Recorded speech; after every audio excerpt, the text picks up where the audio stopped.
6 जणांचा परिवार, सर्वांची लग्न झालेली, जावाई झाले, परंतु आई वडिलांना वृद्धाश्रमात टाकून दिलं. हो, 3 मुलांनी वृद्धाश्रमात टाकून दिलं.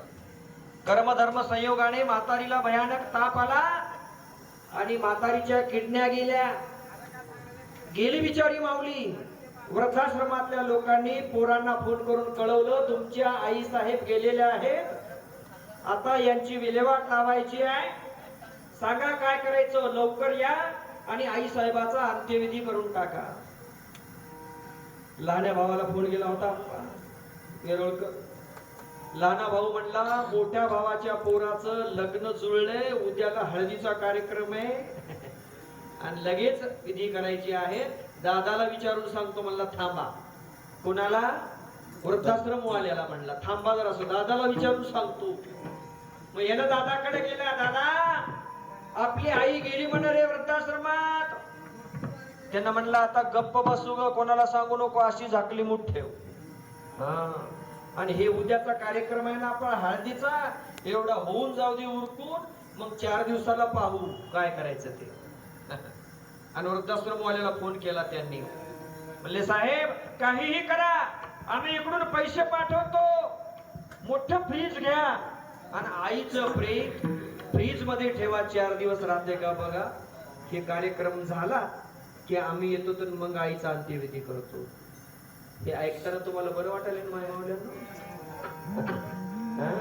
वास्तव सांगतोय मी तुम्हाला, पुराणातल्या गोष्टी नाही सांगत आहे. काल परवा 19 तारखेची घटना सांगतोय.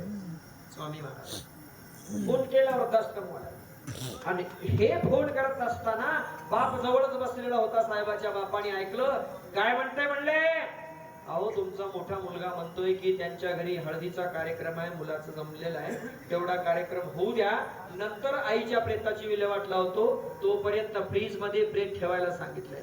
बापाला काय वाटलं असेल हो? काय वाटलं असेल? बिचाऱ्या बापाच्या डोळ्यात गळकन पाणी आलं. म्हणला किती अभागी आहे मी, 3 पोर आहेत मला, पण अंतकाळाच्या वेळी एकही जर नसेल, देवा काय मागितलं मी तुला, मुलगा दे, मुलगा दे, मुलगा दे. मुलगी जन्मल्यावर काय वाटतात ताई? जिलेबी वाटतात. जिलेबी. आणि पोरग झाल्यावर पेढा. काहून बा काय देणार आहे पेढा आपल्यावर? जन्मल्यावर वाटला पेढा, म्हातारपणी म्हाताऱ्याच्या डोसक्यात